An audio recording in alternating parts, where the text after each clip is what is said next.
আসসালামু আলাইকুম রহমতুল্লাহ। সুপ্রিয় শিক্ষার্থী বন্ধুরা, আলফা এডু পয়েন্ট চ্যানেলে তোমাদের স্বাগত জানাচ্ছি।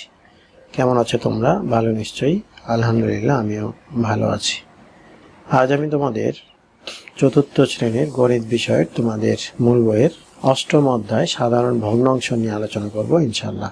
তো ভগ্নাংশ বলতে আমরা যে জিনিসটা প্রথমে বুঝি যে ভগ্নাংশ বলতে কোনো বস্তুর ভাঙা অংশ বা কোনো কিছুর ভাঙা অংশ, অর্থাৎ টুকরা যেটাকে বলি আমরা যে কোনো জিনিসকে যদি আমরা ভেঙে ফেলি তাহলে সেই টুকরা অংশ অর্থাৎ ভাঙা যে জিনিসটা, যেমন মনে করো যে কোনো জিনিসকে আমরা যদি অর্ধেক করি তাহলে সেটা দুই ভাগে ভাগ হলো, চার ভাগ করলে সেটা চার ভাগে ভাগ হলো।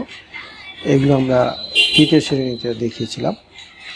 তো যাই হোক, ভগ্নাংশ অর্থাৎ কোনো বস্তুর টুকরা আর কি, বা যত টুকরা করব ওই টুকরাগুলো সেই যে বস্তুটাকে টুকরা করছি বা বিভক্ত করছি বা ভাগ করছি সেই বস্তুর ভগ্নাংশ আর কি। অর্থাৎ ভগ্নাংশ বলতে বোঝায় যে ভাঙা অংশ যেটা, সেটাই হলো ভগ্নাংশ।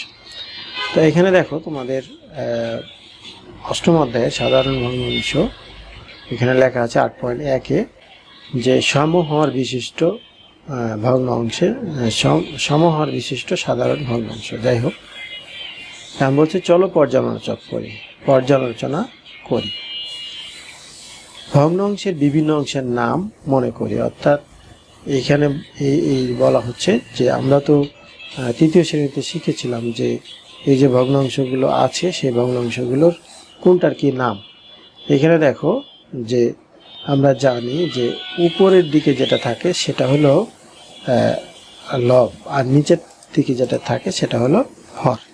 তো আমরা এখানে লিখতে পারি যে এটা হলো লব, আর নিচেরটা হলো ভগ্নাংশ। সম্পর্কে আমরা এটাও বলতে পারি যে ভগ্নাংশের কয়টি অংশ, তখন আমরা বলতে পারবো যে দুইটি অংশ, অর্থাৎ দুই লব এবং হর দিয়ে ভগ্নাংশ তৈরি হয়। অর্থাৎ উপরে হলো লব, নিচে হলো হর। এখানে দেখো উপরে লব হলো 3 আর নিচে হর হলো 4। যাই হোক, তাহলে লব হর আমরা চিনলাম। এখন এই 1 নম্বরে বলছি যে নিচের ভগ্নাংশগুলোকে রং করি। আচ্ছা, এখানে যেহেতু রং করতে বলা হয়েছে, এখানে দেখো আমরা যদি রং করার চেষ্টা করি, এখানে 5/1 অর্থাৎ 5 ভাগের 1 অংশ, এটাকে বলা হয়, এই জিনিসটাকে আসলে বলা হয় 5 ভাগের 1 ভাগ। তো এখন 5 ভাগের 1 ভাগ প্রশ্নটা ছিল যে নিচের ভগ্নাংশগুলো রং করি। তাহলে এইখানে 1 2 3 4 5, এই যে 5টা ভাগ আছে, 5টা ভাগের ভিতরে আমরা কয়টা ভাগকে রং করব? অবশ্যই একটা ভাগকে রং করব। অর্থাৎ যেহেতু এখানে 5, এই যে 5, এই 5 আর উপরে হলো 1, অর্থাৎ এখানে লবে আছে 1 আর হরে আছে 5। তাহলে 5 ভাগের 1 ভাগ মানে এই যে 5টা ভাগ, এই 5টা ভাগের এই একটা ভাগ রং করতে হয়। তাহলে আমরা শুধু এটা রং করছি। আমি কম্পিউটারের মাউস দিয়ে করছি, এই জন্য একটু দাগগুলো বের হতে পারে। তোমরা পেন্সিল দিয়ে বা তোমাদের রং পেন্সিল দিয়ে যদি করো তাহলে বের হবে না। আমি জাস্ট এখানে মাউস দিয়ে করার কারণে এটা একটু বাইরে চলে যেতে পারে। এরপরে বলা হচ্ছে দেখো যে এখানে 6 ভাগের 5 ভাগ। তাহলে দেখো 1 2 3 4 5 6, তাহলে 6 ভাগের 5 ভাগই রং করতে বলা আছে। তাহলে আমরা একটা ভাগ বাদ দিয়ে বাকি এগুলো রং করব। তাহলে 6 ভাগের 5 ভাগে দেখো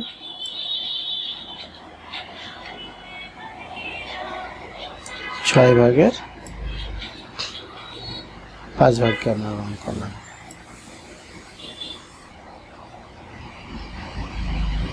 এই 6 ভাগের 5 ভাগ, অর্থাৎ এখানে যেটা থাকলো এটা হলো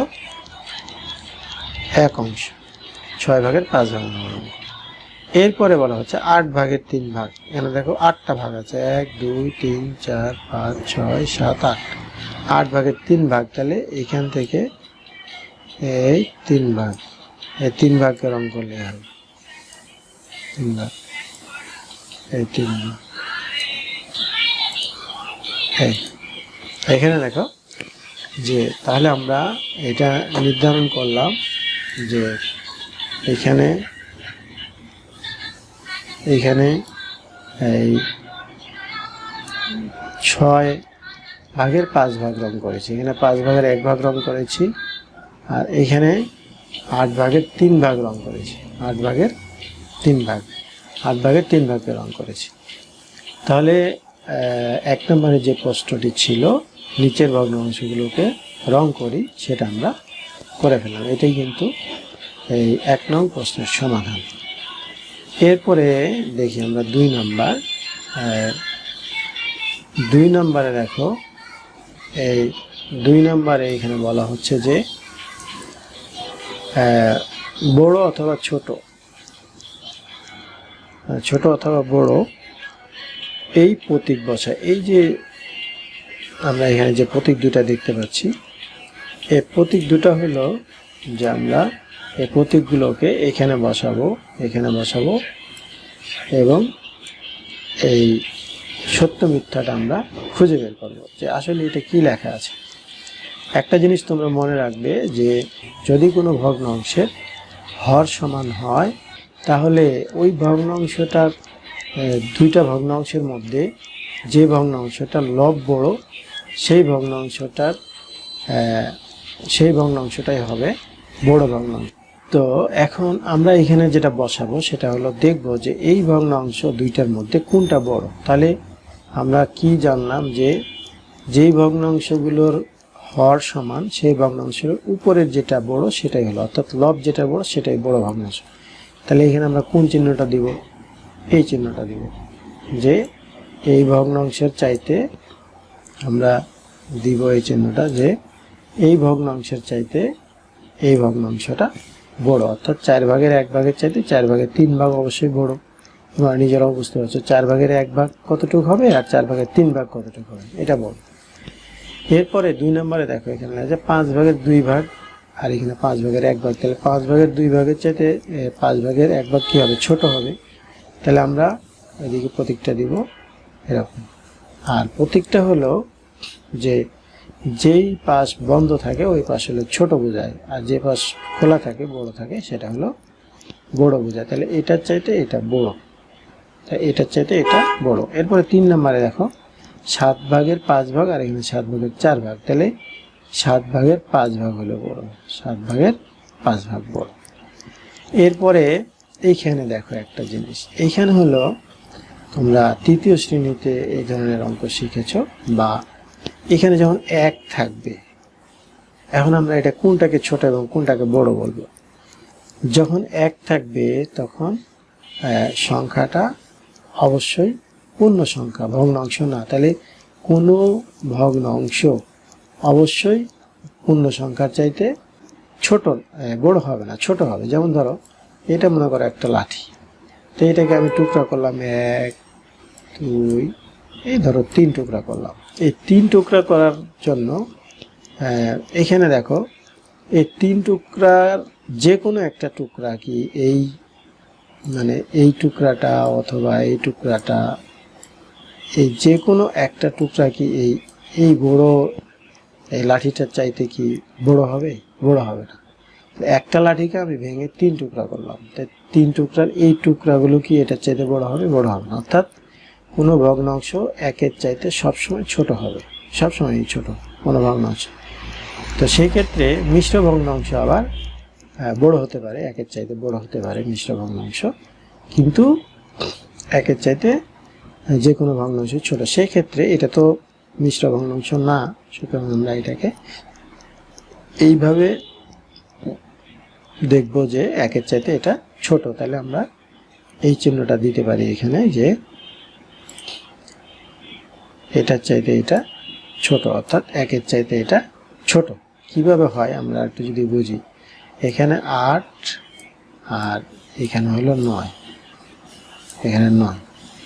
এইখানে আমরা 1-এর জন্য 3য় শ্রেণীতে শিখেছিলাম, 1-এর জন্য আমরা এটা লিখতে পারি যে 9/9 মানে কি 1, অর্থাৎ উপরে নিচে কেটে গেলে 9 হয়, 9 কেটে গেলে 1 হয়। তাহলে 9/9 বড়, 9/8 চাইতে, এই কারণেই এই চিহ্নটা আমরা এখানে দিচ্ছি এই 4 নম্বরে। আবার অন্যভাবে আমরা বুঝতে পারি যে কোনো ভগ্নাংশই 1-এর চাইতে বড় নয়, 1-এর চাইতে ছোট। তো যাই হোক, আজকে আমরা এই